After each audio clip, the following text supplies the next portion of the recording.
Hey, what's already? Welcome back to News Dose, and with the Game Awards right around the corner, hype has reached a new high. I mean, fans are just going crazy over what could potentially be announced there, and predictions are just all over the place by this point. However, we have now reached a boiling point, and this has caused a few dismissals from some key Xbox and also PlayStation games.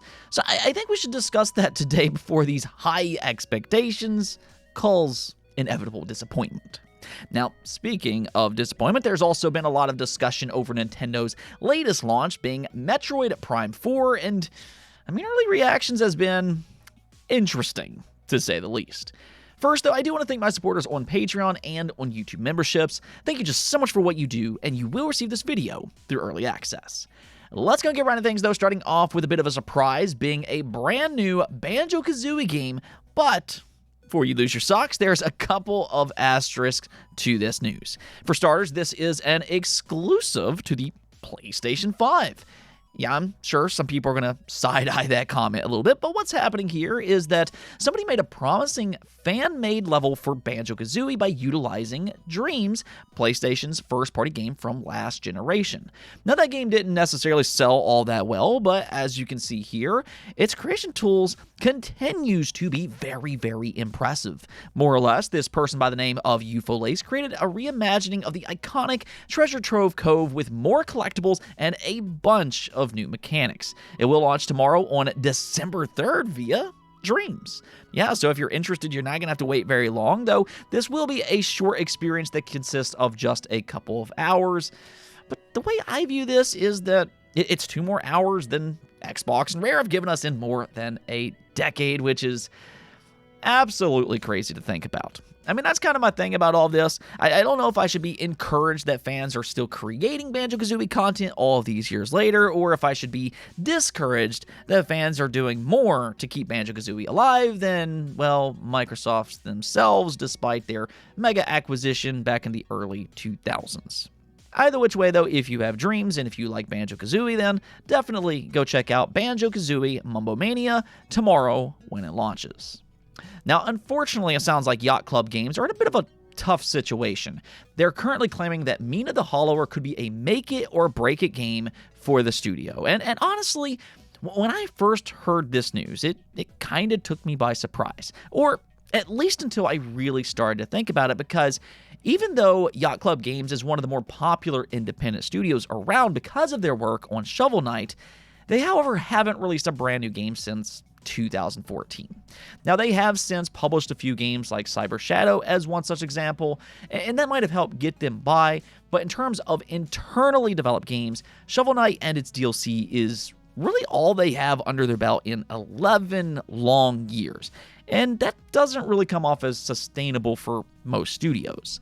Well, right now they're saying that if we sold 500,000 copies, then we would be golden. If we sold even 200,000, that would be really, really great. If we sold like 100,000, that's not so good.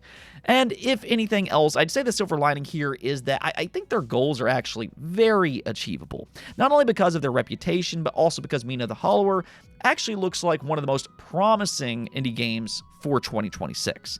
So I think as long as it reviews well and word of mouth spreads, then I think it could hit these goals fairly easy, if not completely smash them.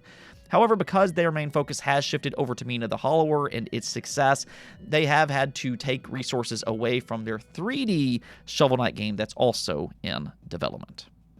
Alright, now let's just go and talk about Nintendo's newest game, Metroid Prime 4.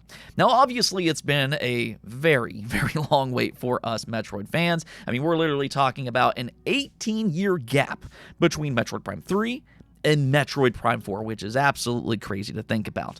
But the thing about the Metroid Prime series is that even though they're not necessarily Nintendo's biggest sellers, they've always been critical darlings since the original release way back on the Nintendo GameCube. You know, the original Metroid Prime received a 97 overall score on Metacritic, Metroid Prime 2 a 92, and Metroid Prime 3 a 90 overall score.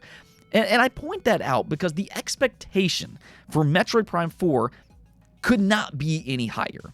A lot of longtime Metroid fans seems to have expected this game to continue that trend, which is why today's reaction has been a little bit bizarre.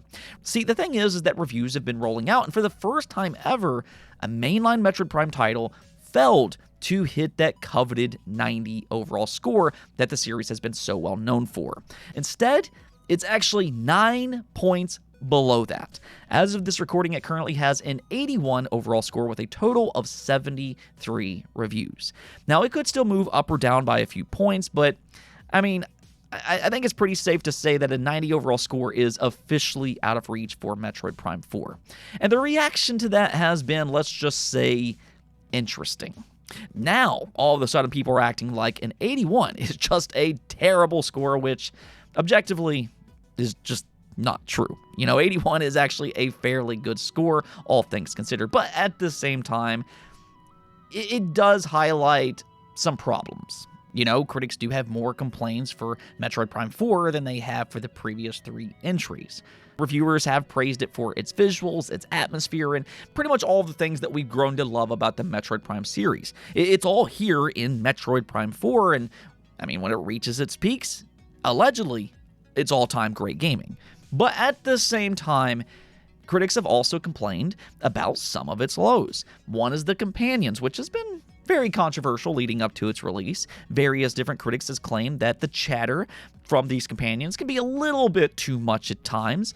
And then the open world bike section has also been criticized as well, which really isn't a big surprise by this point. Pretty much as soon as Nintendo revealed its bike section, fans kind of expected it to feel empty and not that interesting, which is kind of what reviews are echoing.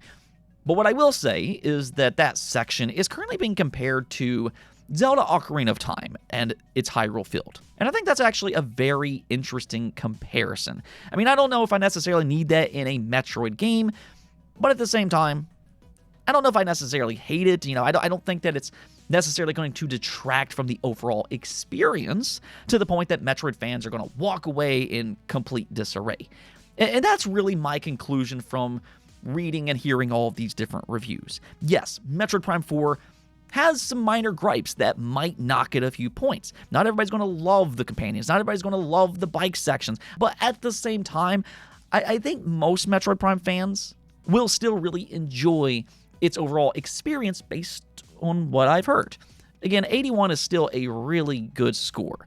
I do understand it's a big divergence compared to the previous 3 games, but, even still, it sounds like Metroid Prime 4 has a lot to offer for longtime Metroid fans.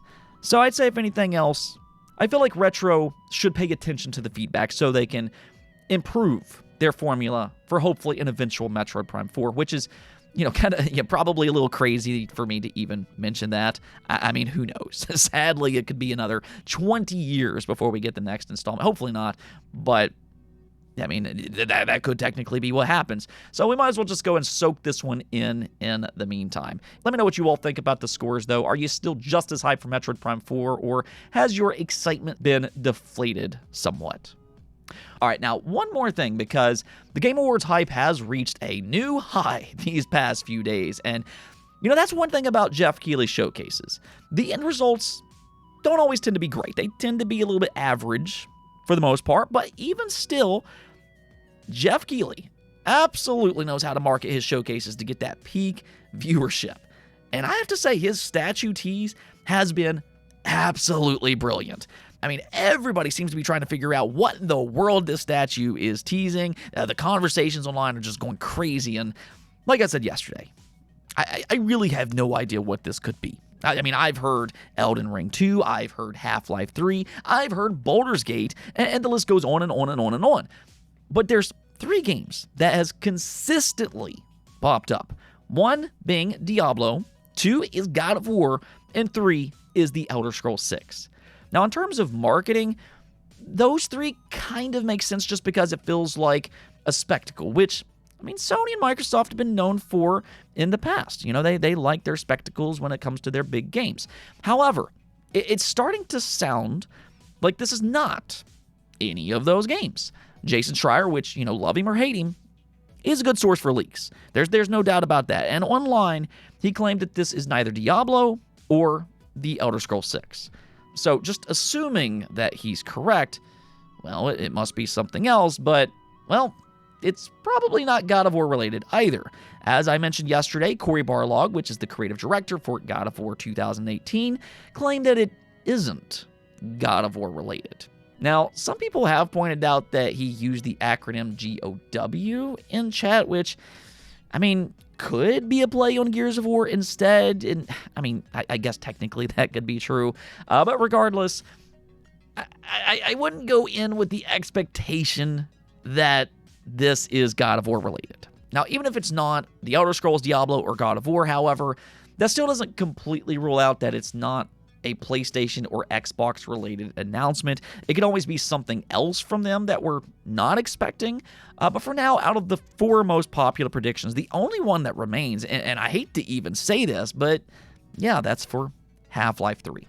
I mean, I get it. I know Half-Life fans have been tortured by just ridiculous rumors for what feels like an eternity by this point.